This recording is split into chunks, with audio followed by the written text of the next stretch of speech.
Morning campers, coffee time. Don't slap your coffee mug. I'll do what I want. Right. So, Donald Trump is 100% going to sue the BBC, and what a sight to behold that's going to be. The BBC issued a grovelling apology, which is bullshit, saying it was an error in judgment. It's not an error in judgment. They said that was an error in judgment about Jimmy Savile, Hugh Edwards. I mean, the list goes on. And what happened to Jill Dando, BBC?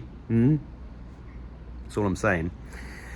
So we're watching a controlled demolition of the British Brainwashing Corporation. Even the Daily Telegraph put out an article this morning saying, or yesterday, saying that, they've been, grooming people, talking about the trans stuff.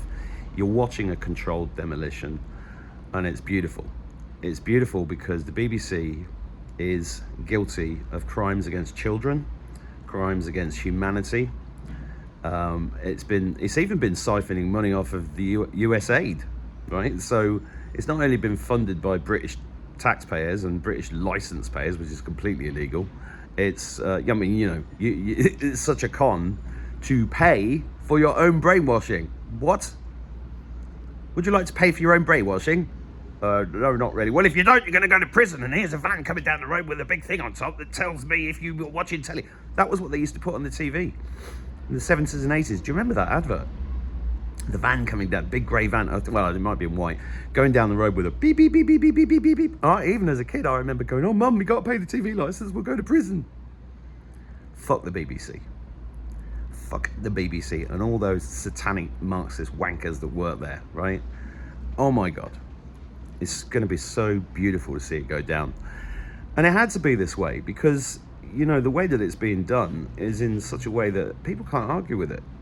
You can't argue with it. I mean, you got to think about the BBC, right? For our entire lives, I'm talking about British people here, obviously, but our entire lives, Auntie Beeb. Remember Terry Wogan calling her Auntie? And Children in Need, playing on the heartstrings, Red Nose Day. BBC's fun. The BBC's lovely. It's fun and cuddly. No, it isn't.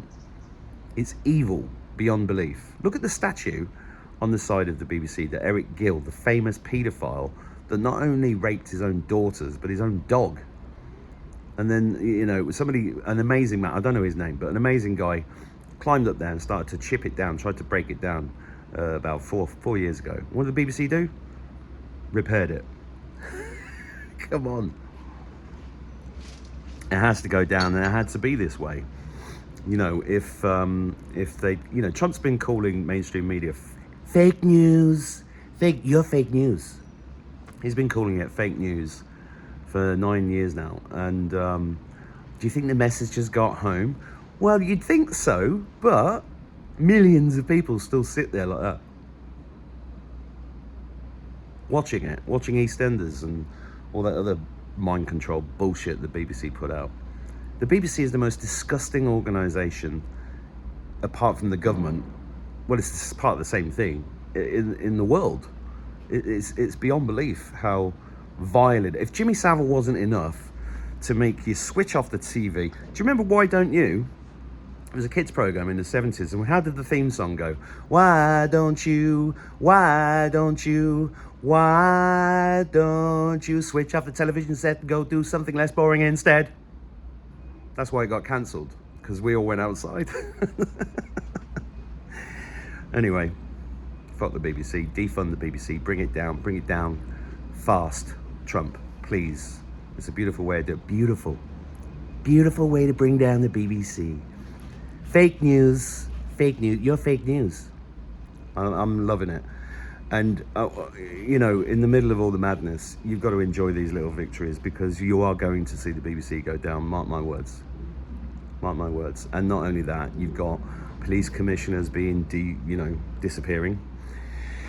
You've got, which is the art of war, as AJ Roberts pointed out on X this morning. You've got the government's going down as well. But it's all controlled demolition. It's all part of the show, and please pay attention to it, because it's amazing. It is amazing, and you've got to take the positives in the middle of the madness. So have a great day. I was going to say fantastic day. Have a fantastic day, and God bless you.